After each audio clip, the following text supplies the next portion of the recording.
udalosť. A za každým nás tá veľká oslava hlboko dojme. OK, zvoní. Ahoj, otec, všetko najlepšie? Tak sa maj.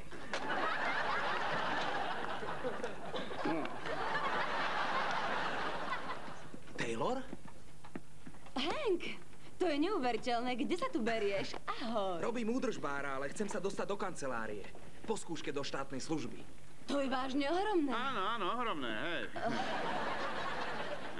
Danny, to je Hank. Poznám ho zo strednej školy. On bol obranca a ja roztlieskavačka. Ale nehovor. Aj ja som bol roztlieskavač, fakt. Spodok pyramídy. Hej, Danny.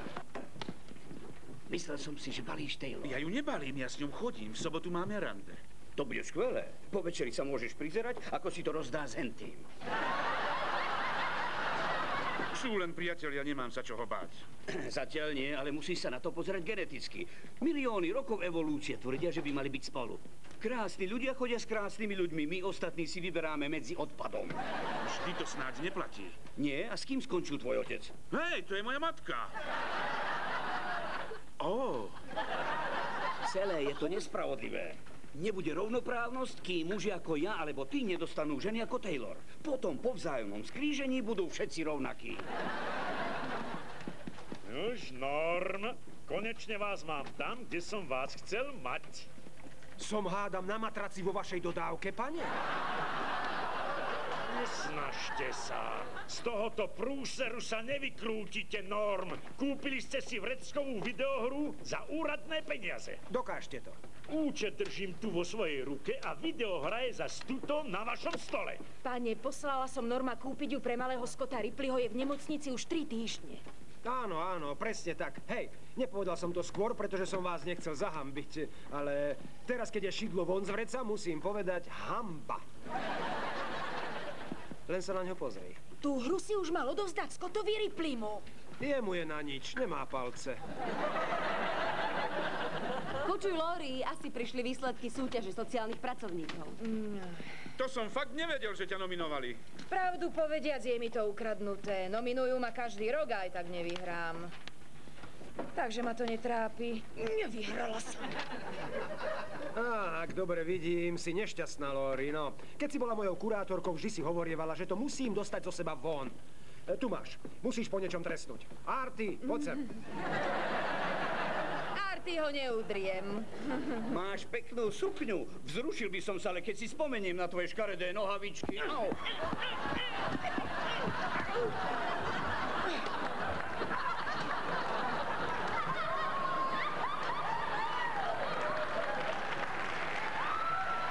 No vidíš. Arty je na to dobrý, videla si. Vedia nič. Chcela som len trochu uznania. Človek by povedal, že 15 rokov práce aj cez prázdniny a víkendy aspoň trochu zaváži, ale čerta starého. Tento rok to nesie ťažko. Treba jej pomôcť, aby sa cítila docenená. Vieš čo? Urobme u mňa doma večierok a pozvime všetkých jej bývalých klientov. Hej, to je výborný nápad. Pozveme ľudí, ktorým pomohla. Všetky jej úspešné prípady. Ty tam nesmieš, Norm. Too bad that you're not as smart as you thought you were in the first place. Too bad that you had to get caught. That's not like you to lose face. So sad that you're not as smart as you thought you were in the first place. Too bad. Too bad. Televízia Markíza uvádza epizódu zo seriálu Norm. Lórine problémy. Ďakujem všetkým, že ste prišli. Uvoľnite sa, zajedzte si, ale pozor!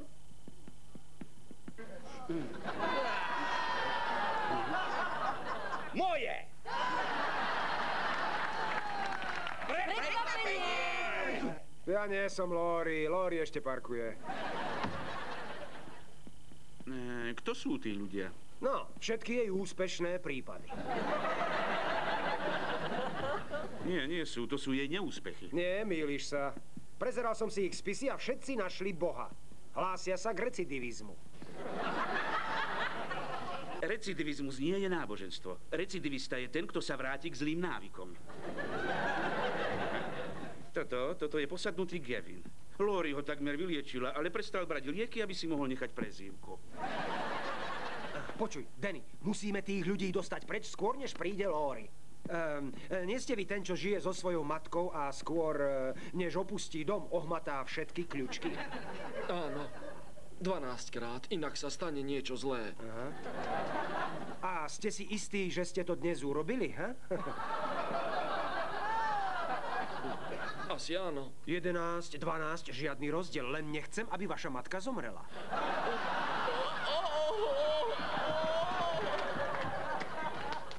OK, počúvajte, spravil som jednu chybičku. Myslel som si, že ste normálni ľudia.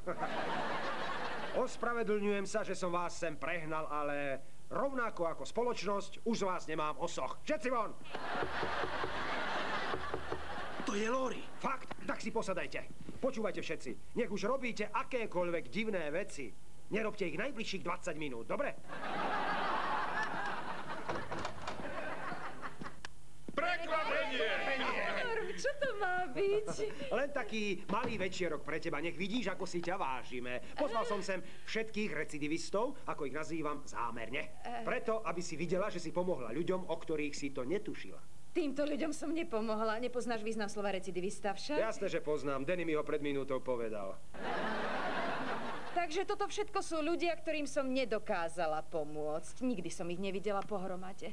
A neporozprávame sa o tom vedľa. Úspešné prípady tak páchnú, až mi začalo slziť oko. Asi mi to zasa nevyšlo, ale chcel som, aby si sa cítila lepšie a bola šťastnejšia. OK, chápem, ale vlastne si mi pomohol, pretože keď vidím všetky svoje neúspechy pohromade, uvedomujem si, že musím pracovať usilovnejšie. Veď nikto nepracuje usilovnejšie ako ty. Si Michael Jordan sociálnej práce.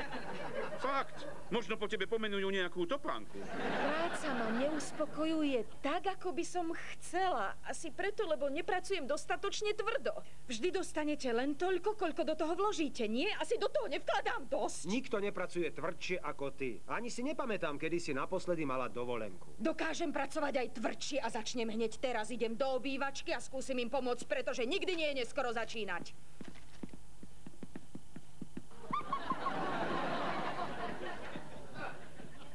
Niekto zožral môj sendvič.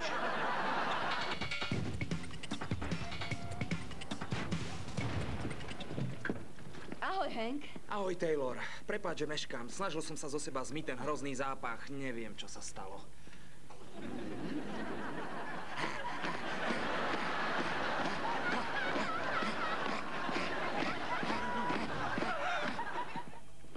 Bože môj, ty smrdíš. To asi ten overall. Daj si ho dolu a začneme študovať.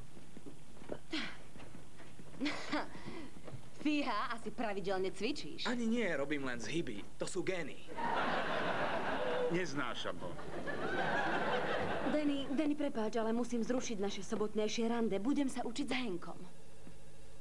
To je v poriadku. Ďakujem.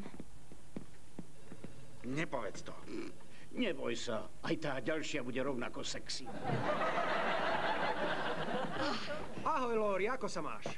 Fantasticky. Od pondelka mám 12 nových ľudí na terapiu. Farebne som odlíšila lístky na jedlo a našla som domov pre 3 siroty, z ktorých 2 boli najškarečšie deti na svete. Tak, Norm, čítal som si znovu podmienky vašej služby tu u nás. A zdá sa, že podľa zákona vám môžem dávať také úlohy, aké sa mi zachce. Vyberte si. Bude pre vás pohodlnejšie voziť ma rikšou alebo nosiť na chrbte. Pane, ak to urobíte, oznámim vás odborom. Ako to, že on si môže zasadnúť na mňa a ja na neho nie? Pretože vy ste šéf a máte mať rozum. Ďakujem ti pekne, Lori. Urobila som to posledný krát, pretože som si uvedomila, že si jeden z mojich klientov, ktorý potrebuje pomoc. Nemôžem ťa neustále brániť, musím ťa vytrénovať, aby si bol schopný sám sa brániť. No tak, Lori, obaja vieme, že je to nereálne. Nie je. Môj ďalší klient už čaká, pôjdeš so mnou, jasné? Do poludnia mám ešte 6 ďalších prípadov, to znamená, že 45 minút súci, to musím skrátiť na 15, poďme na to. Dobrý deň, Jim, ako sa máte? Nie veľmi dobre. Včera sme mali 10. výročie svadby. Zobudil som sa a našiel som odkaz od ženy, že ma navždy opúšťa. Jim, to je hrozné. Hej, zavolal som otcovi, ktorý mi bol vždy životnou oporou a zistil som, že ma opustila kvôli nemu.